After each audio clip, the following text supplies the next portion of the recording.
So we, Don't remember if we have a vice chair or a secretary. I don't know. I think George has historically been our Chairman, chairman pro tem in absences of the chair, but I think maybe since we don't have a quorum, this is not actually an official meeting. We're not calling anything to order. We're not adopting minutes. We do have a critical mass here between online and in person, but the way that 91A says we need to have the quorum in person to conduct any business. We could still go through these agenda items and take any for the purpose of briefing those members present and answering any questions from those members present, but we can't actually conduct any business today. So with that, consensus, I think a consensus would suffice that we should hear all the presentations we have scheduled and just not make any action votes. sounds like a plan. Maybe we go around the room and introduce ourselves? Since they, Yes, yeah. I'm good with that. want to read off the names or you want me to? No, I just want everybody to go around the room. Lucy, Lucy St. John, New Hampshire DOT. Good morning, everyone. Linda Kunat, Francistown. Maggie Baldwin, City of Manchester. DPW. Andrew Lapa, Assistant Planner for SNHPC. Suzanne Neve for staff of the commission. Zach Swick, the commission. David Tilton with the commission. That was new with the commission. Sylvia Von Aulock, with the commission. Nate Miller, commission. All right, Andrew, Andrew Haddock with the town of Chester. Vincent, Hey, Vincent Pagano, Central New Hampshire Regional Planning Commission. thank you. Brendan, Brendan McDowell, City of Manchester. you're here with us. George, Yeah, hi, George Sears, Town of Derry Planning. great. And Liz? Elizabeth Robidoux, Hooksett. Thanks, Liz. Tammy? Tammy Zamoyski with the commission. Thanks, Tammy. Jack? Jack Wade, New Hampshire DES.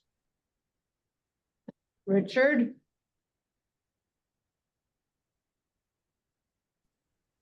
Richard Tripp, Southern New Hampshire Planning Commission.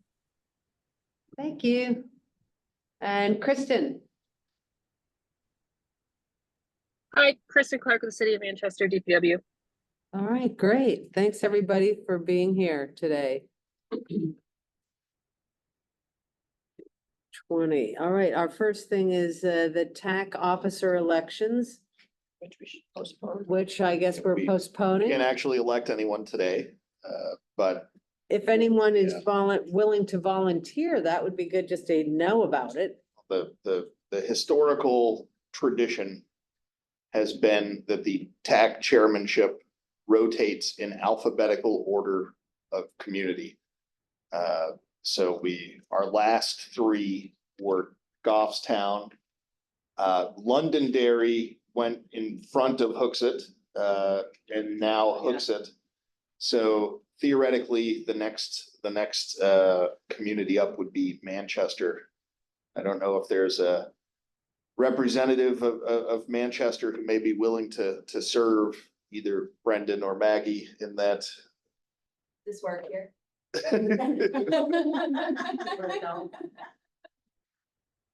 But that would be, Manchester theoretically would be next in line for the chairmanship to assume the gavel, So wield all the power associated therewith. it sounds like there'll be arm wrestling between Brendan and Maggie and Kristen, and we'll let you guys do that behind closed doors. Draw straws. All right, next on our agenda is the Resilience Improvement Plan, and Suzanne's going to give us a fantastic presentation, no doubt. Stay tuned. Right, everyone. That's what I need.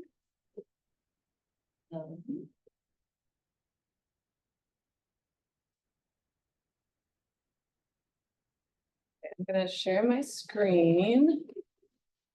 Tammy, if you don't mind letting me know if this goes into full screen, that'd be great. Looks good. Awesome, thank you. And now let me try to, I always forget how to hide. Here we go, hide floating controls. This small. Okay, Thank you. Click OK, please. Yes, I can do that. There we go. All right, everyone. Good morning. Thanks so much for being here in the capacity that you are. I'm here today to give a 15-minute overview of the opportunity that's really next in line for us at the intersection of transportation planning and climate resiliency. And this is something called a resilience improvement plan.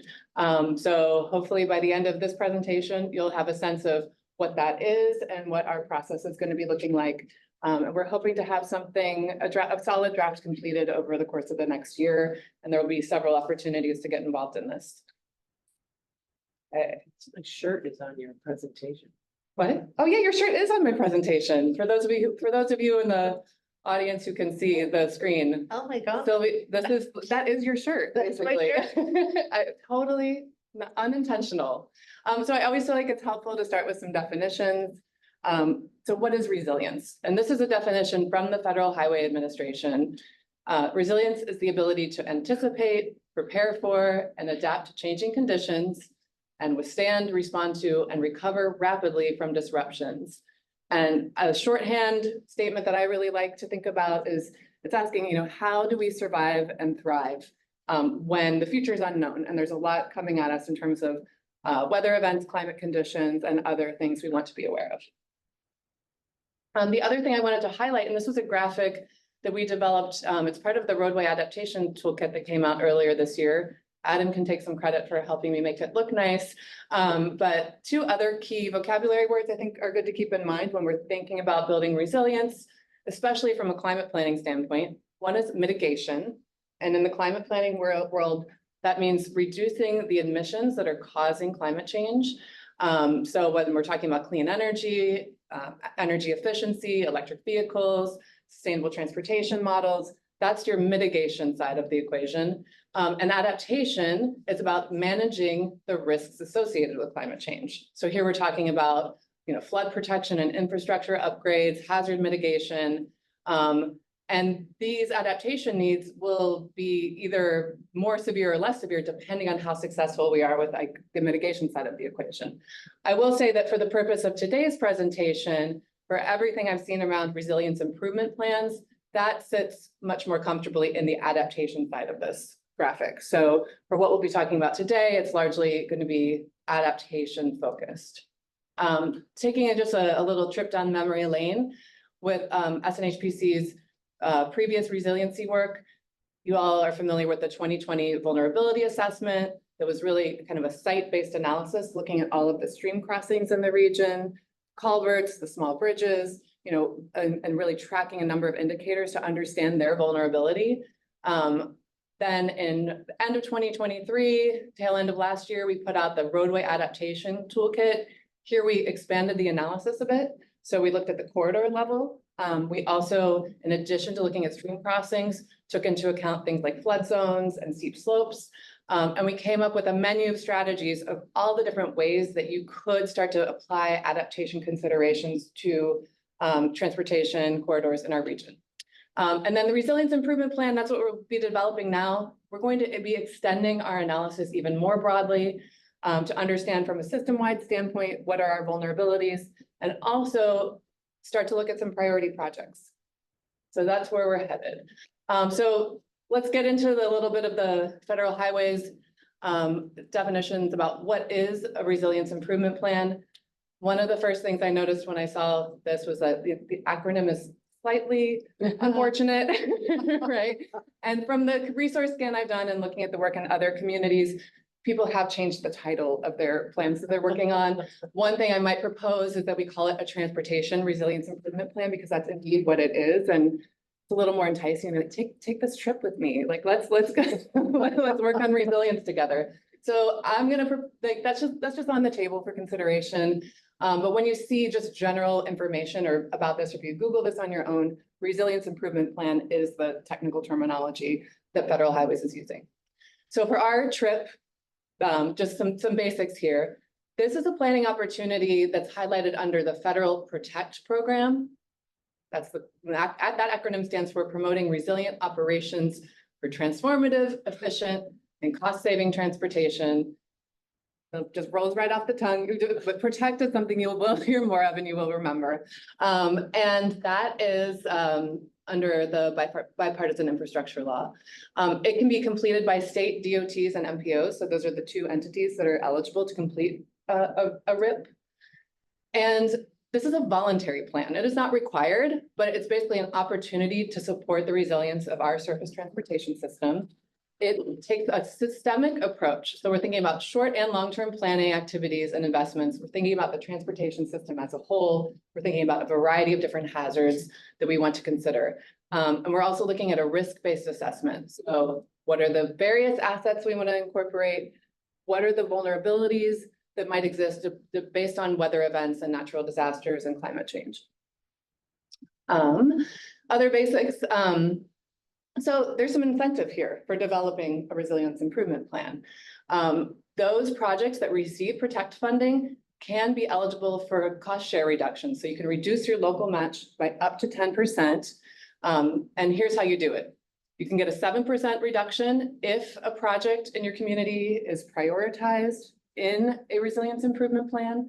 And you can get an additional 3% reduction if that resilience improvement plan is incorporated into a long-range transportation plan. So that's kind of the carrot that we're looking for, and we're going to just make sure we can take advantage of that with this effort. There's also a long checklist. I'm not going to go into all of it, but I just want to give you the picture of and highlight a few of the things we'll be doing. Things that the plan shall include, basically it must include in order to get sign off from federal highways. And one thing I'll highlight here is we want to ensure consistency with state and local hazard mitigation plans. So we'll be looking at those, especially as we determine which hazards we want to analyze in our technical analysis. Shall as appropriate basically means you need to include it unless you have a really good reason not to. And among these items, one thing I wanted to highlight is considering our natural infrastructure, because that's something that came out. I think people were pretty enthusiastic about nature-based solutions when we were working on the roadway adaptation toolkit. And I want to think about how to kind of leverage that for this round of our planning process. And then may include means you don't have to include these are completely optional. But like I said, in order to get that cost share reduction, we want to make sure we're including an investment plan and some prioritized projects at the end of this process. And let's talk about who we're learning from. So obviously, this is a relatively new opportunity. There's probably about a half dozen states who've actually completed and their resilience improvement plans and gotten sign off from federal highways. There's many more that are in progress, but we're all kind of looking at each other and learning from each other right now. The Federal Highway Administration is hosting a number of different webinars and roundtables. So I've been on those whenever I can. In fact, I'll be ducking out of this meeting in 10 minutes to sit on a roundtable focused on MPOs in the Northeast. And I've also made some great connections with folks there who are able to provide technical assistance for this work. And Lee Levine from New Hampshire, our New Hampshire contact, he's been part of those conversations too. So we're all working together to really understand how to make this process work. Then, of course, New Hampshire DOT is a really crucial partner in this. The state is working on their own resilience improvement plan, which is very exciting. And I volunteered myself to sit on the Project Partners Committee. So I'm really excited to learn from that work. They have enlisted Cambridge Systematics to do the technical analysis, and I think it'll be a fantastic opportunity for us to learn from their approach, not reinvent the wheel, and really make sure that our work is aligning with the statewide initiative. And then lastly, there's very few MPOs who've actually embarked on this so far, so we're kind of at the head of the pack in terms of moving forward on this. So I've been looking to the work of other MPOs that have made much more progress on their resilience improvement plans. Metropolitan Washington COG, that's the DC area. So they're working with DC and Maryland and Virginia. They have a really fantastic one in progress that should be released soon. But I've had conversations with their project manager, and she's been incredibly helpful with really helping to frame the value of this from an MPO standpoint. Okay, now looking at our timeline and what to expect over the coming year. So for the course of the spring, really it's been about background research and really understanding what is this about, like really making sure we have our ducks in a row. So been collaborating with DOT, connecting with our federal highways contacts, doing a big picture resource scan to look out for model plans and processes, and joining all the webinars and roundtable discussions I can to really figure out how to move forward with this. But now we're moving into our technical analysis and collaboration period. And a few things we'll want to do between now and the end of the year. One, I'd love to identify at least a few trip champions who can help guide this process. So look into folks in this room or online, maybe think about, if not you as an individual, if there's someone you work with who might be a really good candidate for helping with this, I'd love to chat with them. So we can talk more about that.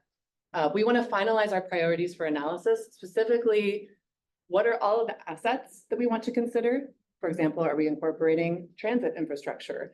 Are we thinking about trails? Are we thinking about freight needs? So we want to kind of close out that body of analysis in terms of our assets, and then also what are all of the hazards we want to bring into this analysis too. We primarily focused on inland flooding as our dominant climate concern. Here we're approaching 100 degrees today. We might want to start to think about other weather conditions and natural hazards like extreme heat and bring that into this analysis as well. And then we'd like to plan and host a regional workshop, and we'll have to figure out the timing. It's going to be a busy fall. There's a lot going on, but I do want to make sure that we kind of can get that collaborative discussion going on that was so valuable in creating our roadway adaptation toolkit. And then the last phase will be plan development, which will happen over the winter and into next spring. We'll integrate input from the workshop. We'll have a preliminary draft put together for review. We'll work on a prioritized project list, since that's going to be a really important component of this, and we'll need a lot of input on that front. And then we'll have to strategize our alignment with the MTP. And there's a few ways to go about it. We will be entering into the development of the next MTP, and it could go very naturally into that process. If we decide we want to adopt it more rapidly, we can amend our current MTP. So we'll consider what the best approach is. Okay, so in terms of trip champions, again, here's the expectation of what I think I'll need from people, just to help calibrate and set expectations, and hopefully it won't be overly burdensome for anybody. I'm thinking I'll need about 3 meetings with this group to guide the process. We'll want to think about the technical analysis side of things. I'd love for that group to attend the regional workshop and maybe even help strategize some of the key questions and things we want to get out of that workshop, and then help refine the priority project list before we present to the MPO as a whole. So that's what I'm thinking of in terms of needs. If anybody wants to raise their hand after I'm done presenting, great. Or obviously, here's my contact info. Call me anytime. I'd love to think about who to involve on that front. So thank you. Questions, volunteers, would love to talk more, and we will definitely, make it a fun process that's worth your time if you're a willing volunteer.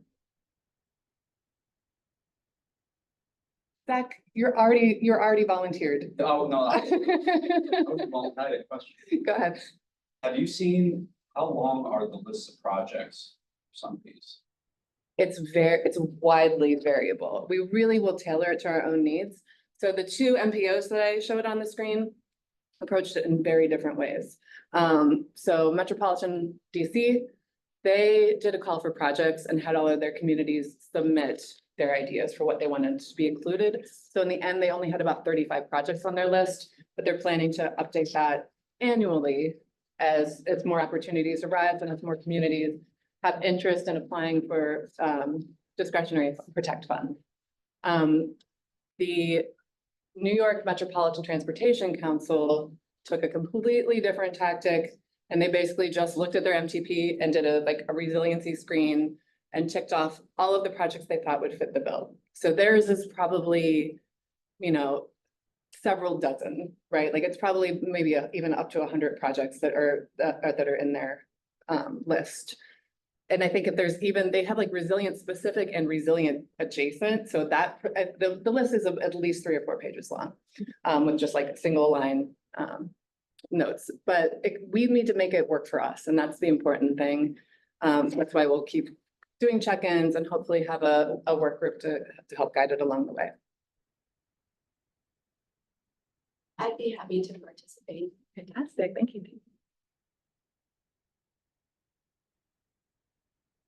I'm gonna think of a likely suspect for you. I would love for you to think of a likely suspect. I'll get back to you. We'll brainstorm. All right. All right, thank you. Thanks, everybody. All right, next on the list is an overview of tip amendment number 6. I couldn't think of a more exciting thing than to This add is to what- the tip amendments. So if you weren't tired with tip amendment I know, I keep 1, thinking 2, of 3, another one. 4, 5, we are lucky enough to have tip amendment number 6. Take it away, Well, Nate. you got it, and what exciting thing for all of us. I'm going to duplicate my slideshow. Can everybody see this in full screen mode? It's not in full, oh, now it's in full screen. All right, excellent. Yes, very exciting. We're embarking on tip amendment number 6. You may have thought we were finished with tip amendment number 5, but there's no rest for us. We're right into tip amendment number 6, having just immediately approved tip amendment number 5, last month or 6 weeks ago? And I want to walk through tip amendment number 6 and because there are a number of interesting project changes in the region. We're making jokes about tip amendments being a little bit dry, but there are some interesting things in tip amendment number 6. And I do want to walk through and highlight all of the project changes. I show this slide every time we talk about the tip or the 10-year plan or the long-range plan. We have all of these different transportation plans. They do actually fit together, and it's easy to confuse what we're talking about. We're talking today about the green box at the top, which is the Transportation Improvement Program, what we call the TIP. The TIP is a 4-year document. It is a federal requirement. Largely, it is the first 4 years of the state 10-year plan, although the TIP is updated more frequently than the 10-year plan is to reflect the ever-changing needs of projects that are approaching and are in construction. The 10-year plan is a state requirement. That's not something that is a federal requirement. It's something we do under RSA 22899 and RSA 240 in New Hampshire. We are embarking on the next 10-year plan update, which will be the 2027 to 2036 10-year plan. And the last 10-year plan update we did, which seems like months ago now, because our portion of that was finished months ago, is the 2025 to 2034 10-year plan. That is actually has made its way through the legislative phase. So there was a committee of conference that agreed upon the 2025 to 2034 10-year plan last week. I believe that bill is on the governor's desk awaiting signature and is likely to be signed sometime before June 30th. And so the 2024 to 2034 10-year plan will become the law of the state of New Hampshire. And we will embark on the next update, which is the 2027 to 2036 10-year plan. So, but today we're talking about those projects that are closest to construction, that are in the next 4-year period. And for us, that 4-year period currently is fiscal year 2023 to 2026. So everything we're talking about today will have some element of work occurring before 2026. You're seeing you will see as we walk through the projects today, this is essentially a sneak preview of TIP amendment number 6. We will be releasing TIP amendment number 6 on Monday, July 8th. We'll hold a 10-day comment period that will close the following Friday. And then we will hold a public hearing to consider adoption of amendment 6 at our July 23rd MPO meeting. So you're seeing a sneak preview today. We'll revisit TIP amendment number 6 next month to give you a final chance to provide comments and be able to review the document itself in your packets. But that is the timeline that we're looking at for public comment period and adoption of amendment 6. So what is in amendment 6? We have a local bridge project in the town of Auburn, Griffin Mill Road over Maple Falls Brook. This project has existed for some time. It will be an addition to the TIP But the project has existed for a number of years. It is currently programmed in fiscal 27, which is beyond our TIP period. So it's not technically in the TIP because we're only encompassing things from 23 to 26 in the current TIP. However, this project is moving and is now programmed for fiscal 26. And so as a result, we're going to add that project. It essentially appears as a new project in the TIP because it's now going to expend federal funds within the TIP period, as it's currently going to be programmed for construction in 26. So it's not a new project, but it's new to the TIP for that reason. Another new project, and an interesting one at that, Bedford EV infrastructure.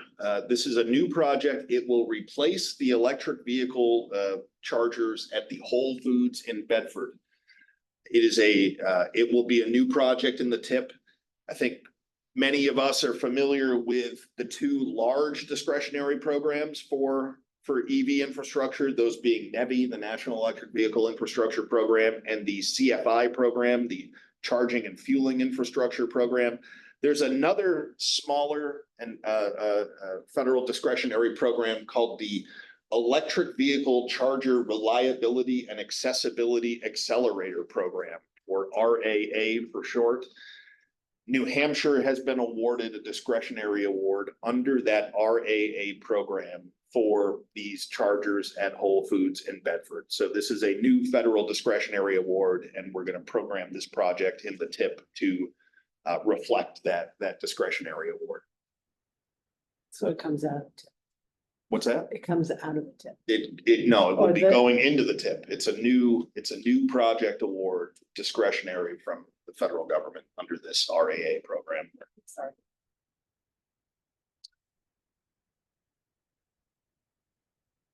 There may actually be a change to this program. We may be able to fit it under a programmatic line item that New Hampshire DOT has called the EV infrastructure program. So this may or may not end up appearing in the final version of TIP Amendment number 5 if it's allowed to be listed programmatically, but the current docket we have does list this individually as an RAA project.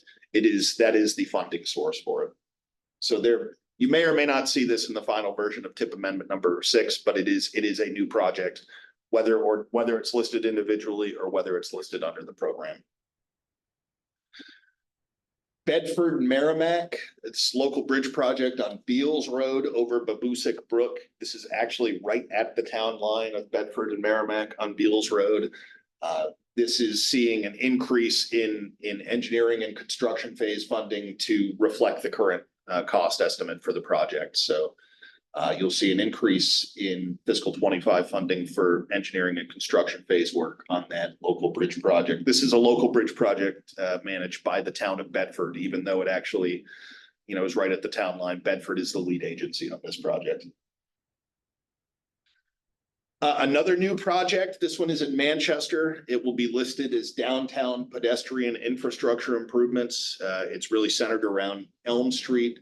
It will be a new project in the TIP, and this is another new federal discretionary award. This is actually a CDS project, a congressionally directed spending project, colloquially known as an earmark.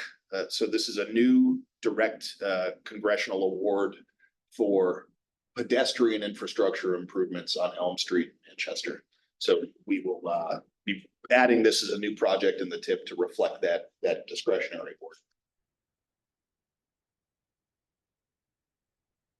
New Boston, this is the first of 2 bridge projects in New Boston that are having the same type of change. This one is Greg Mill Road over the south branch of the Piscataquag River. This is increasing funding for all phases of the project to reflect the current project estimate. The engineering and right-of-way phase project of the project will be moving from 25 to 26. The construction timeline is not changing. So there's no change in the construction timeline. This change in the engineering and right-of-way funds from 25 to 26 is to reflect the fact that those funds are actually state funds.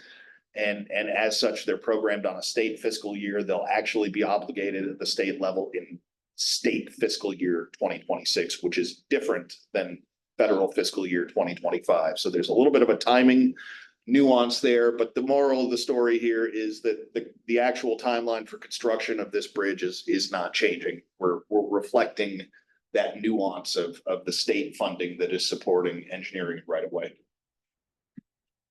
And everything I just said about the Greg Mill Road project is exactly the same for another New Boston bridge project, Tucker Mill Road over the middle branch of the Piscataquag River. So same exact scenario as Greg Mill Road. There's a new statewide program that is going to be created as part of TIP Amendment number 6. It's the OHSS program for short, but it's the replacement or rehabilitation of overhead sign structures. These are the large sign structures that you see on major highways throughout the state.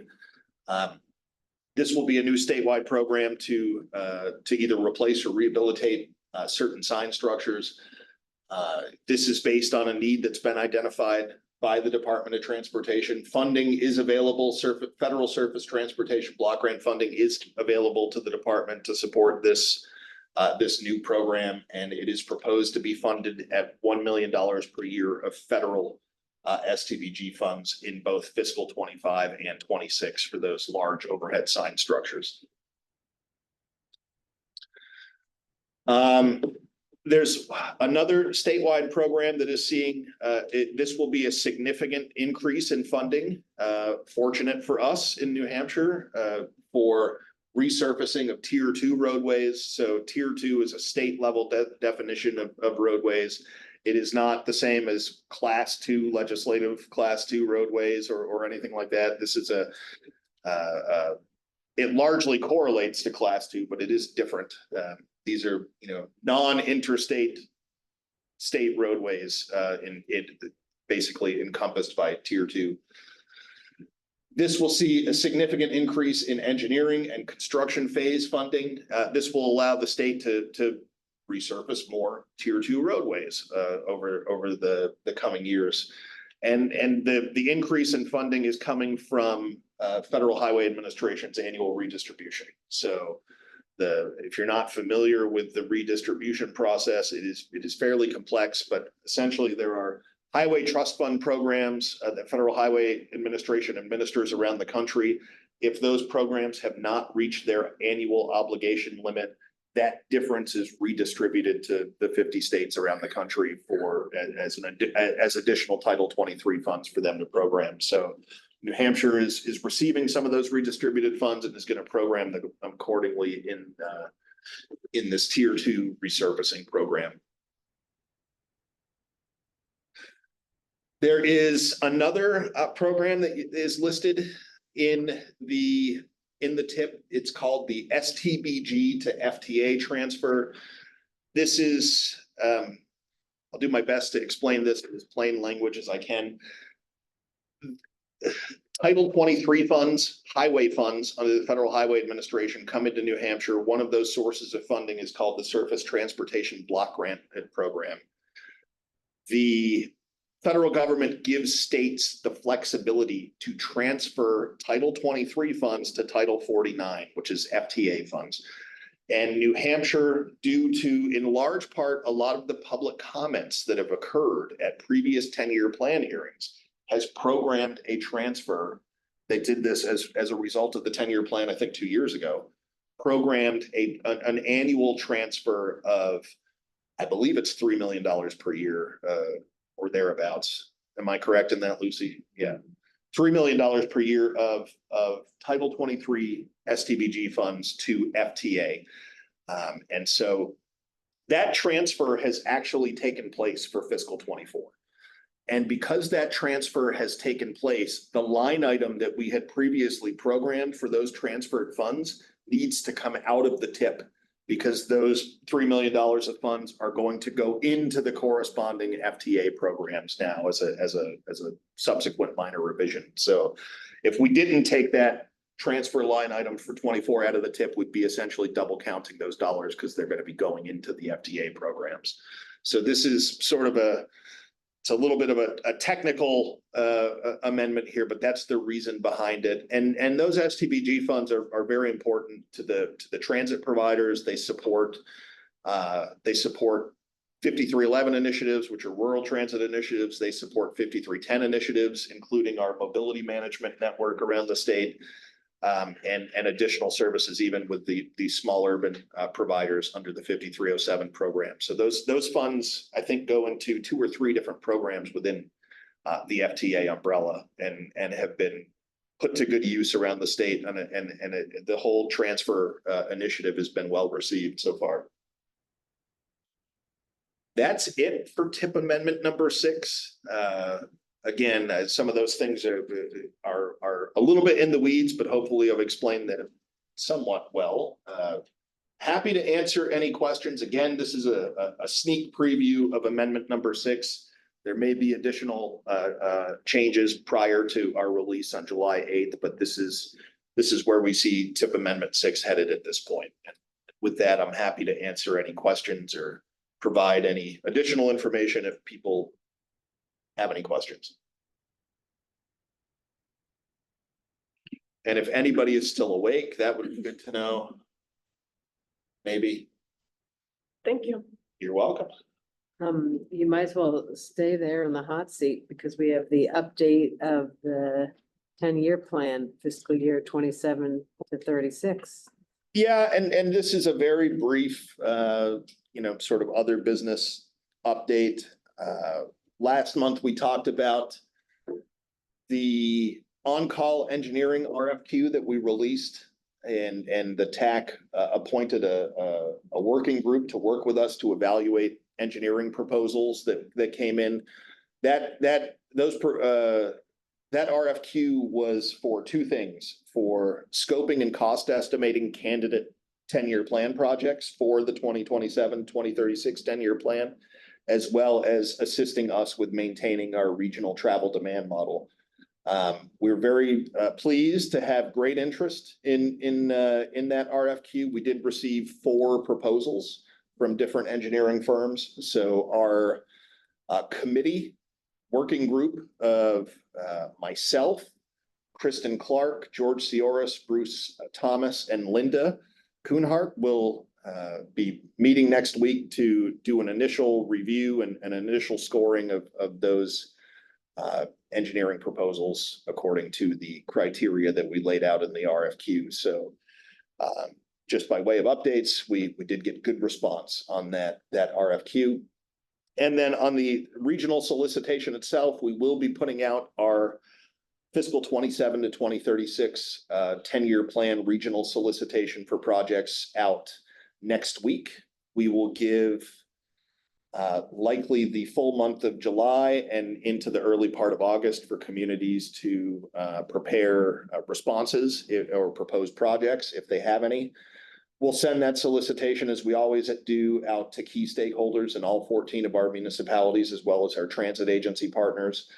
And that ball will be rolling for fiscal 27 to 2036 10-year plan. It's hard to believe we're already talking about things that will be programmed for fiscal year 36, but yeah, time flies. So stay tuned for that solicitation to be coming out next week. We don't have our full guidance yet from New Hampshire DOT about our regional allocation for the next 10-year plan, but at this point, I think we're going to operate under the assumption that it will be at least level funded. We're not anticipating a reduction in the regional allocation. So we're going to release the solicitation materials with that assumption underlying them. Okay. And that's it for that update. The last thing on the list here is the Complete Streets Prioritization Plan. Yes, so we just wanted to give another quick update. This is a safety project that we're working on. So we're going to be putting together a Complete Streets Prioritization Plan for our region. And this is in part to meet the MPO requirements of the IIJA, or the Bipartisan Infrastructure Law. So our team is currently gathering information on all of the roadway safety projects across the region. So we'll be reaching out to all of you soon to touch base on what's happening in your community. And I'm just going to share my screen real quick to give you a sneak peek of my nice, colorful spreadsheet that we've been working on.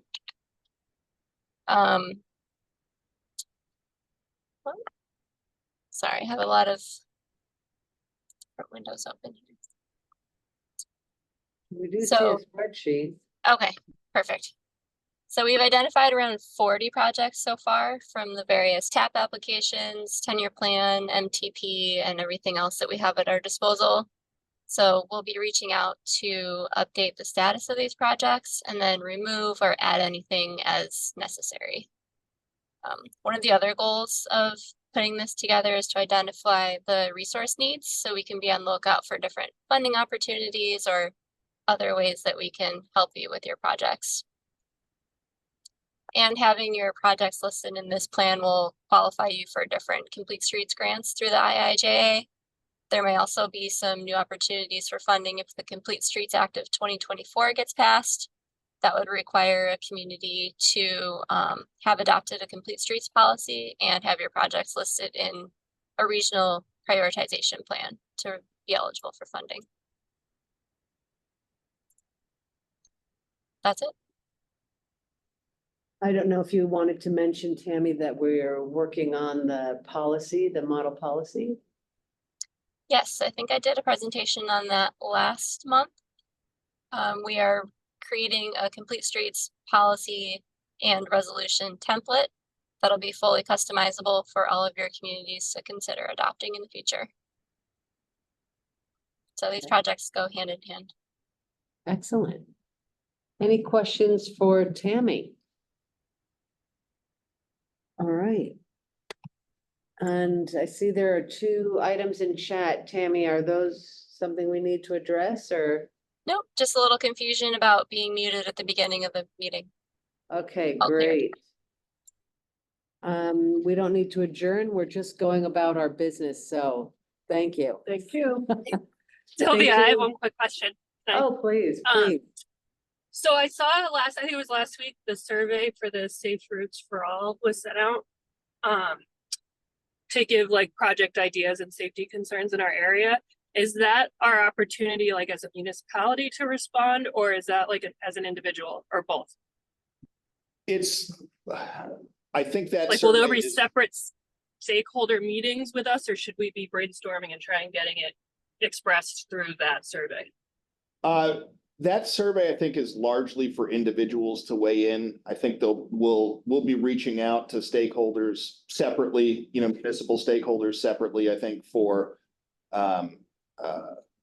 input on potential SS4A projects. But I think my sense is that survey is largely for the general public to weigh in about their concerns rather than a formal way for a municipality to weigh in. Okay, thank you. All right. Any other questions, things you want to chat about? All right. Thanks, everybody, and we will see you in a month. Thanks for doing all the behind the scenes work, because I know there's lots of behind the scenes work. Yes, Thank you. you're welcome. Maybe. Yep.